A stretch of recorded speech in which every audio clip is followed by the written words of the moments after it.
for calling me. I'm Dr. Madhuvamshi. I'm a consultant psychiatrist from Hyderabad. Yeah.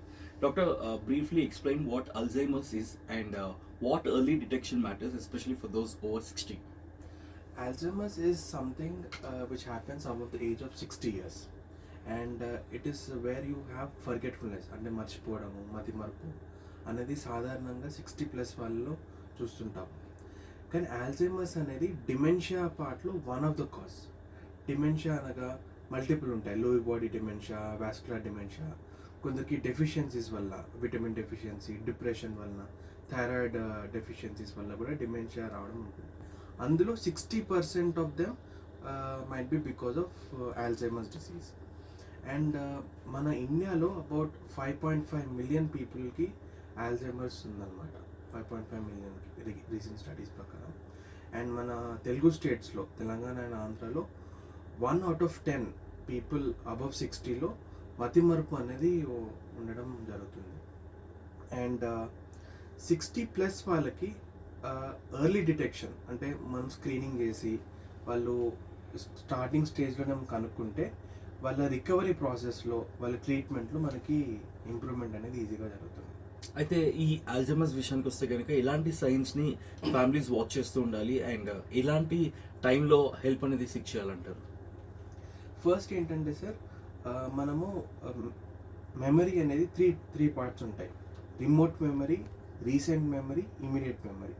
Remote memory అనగా మన పాత విషయాలు, అరే నేను చిన్నప్పుడు అది చేశాను రా, నేను మా ఫ్రెండ్తో ఇలా మాట్లాడాను, ఒక సంఘటన గురించి చెప్పడము, that is remote memory. Second recent memory అంటే లాస్ట్ 24 అవర్స్లో. ఇమీడియట్ మెమరీ అంటే లాస్ట్ 1 hourలో జరిగేది అనమాట. అయితే ఆల్జైమర్స్లో ఎప్పుడైనా కానీ recent memory and immediate memory మనం మర్చిపోతాం.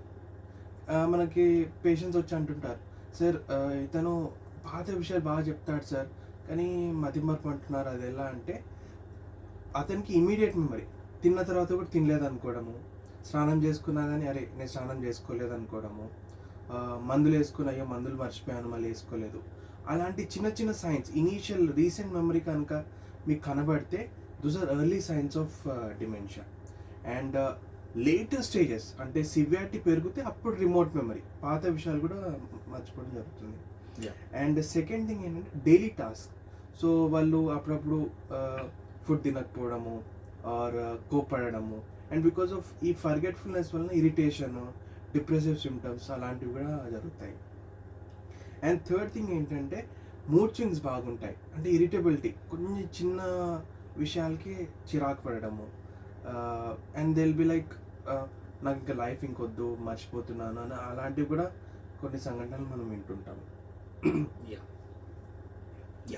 అండ్ ఆల్సో అల్జైమర్స్ ఉన్నవాళ్ళు ఎలాంటి లైఫ్ స్టైల్స్ మెయింటైన్ చేయాలి అంటారు? బికాజ్ ఇప్పటికీ క్యూర్ అనేది లేదు కాబట్టి ఎలాంటి లైఫ్ స్టైల్ అండ్ ఎలాంటి ట్రీట్మెంట్స్ తీసుకోవాలి అంటారు? ఆల్జైమర్స్లో అన్ఫార్చునేట్లీ క్యూర్ మనకి ఇంకా రాలేదు. But the progress of Alzheimer's అంటే మనకు ఆల్జైమర్స్ వచ్చింది అనుకోండి, అది ఇంకా నెక్స్ట్ స్టేజ్కి వెళ్ళకుండా, అది ఇంకా డిటోరేట్ అవ్వకుండా మాత్రలు అయితే వచ్చాయి. డోనోపెజిల్ కానీ మెమాంటిన్ కానీ ఆ మాత్రలు ఇస్తాము, డోసేజ్లో ఇస్తాము. ఏంటంటే ఇప్పుడు ఇంకా సివియారిటీ పెరగకుండా మనం మాత్రలు మాత్రం ఇవ్వచ్చు. అవి కాకుండా సర్టన్ న్యాచురల్ థింగ్స్ ఒక పర్సన్ చేసేవి ఏంటంటే, ఫస్ట్ ఇస్ డైలీ పజిల్స్ చేయడము, సుడోకు చేయడము, and we tell them notes count చేయడం, 100 రూపీ నోట్స్ కానీ 500 రూపీ నోట్స్ కానీ డైలీ ఫ్రీక్వెంట్గా కౌంట్ చేయడము. And then second thing is proper diet. Proper vitamin diet ఉంటే మాత్రం ఈ ఆల్జైమర్స్ రాకుండా కూడా మనం ఆపవచ్చు. అండ్ థర్డ్ ఇంపార్టెంట్ థింగ్ ఏంటంటే, we tell them to go around, సన్లైట్లో తిరగడము, వాకింగ్ చేయడము, and try to go and meet their friends. And I suggest, అంటే నేను మా పేషెంట్స్ చెప్పేది ఏంటంటే, ఒకవేళ 60+ వాళ్ళు ఉంటే try to bring them closer to younger people.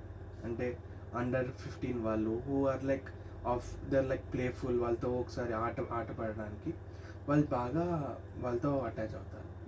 ఇది personal question, not just 60 years కాకుండా ఇప్పుడున్నటువంటి యంగర్ జనరేషన్ వాళ్ళకు కూడా అల్జైమర్స్ వచ్చే అవకాశం ఉందా అంటే కనుక what you say? Yes, Alzheimer's అనేది ఎర్లీ ఆన్సెట్, అంటే 60 బిఫోర్ కూడా వచ్చే అవకాశం అయితే ఉంది.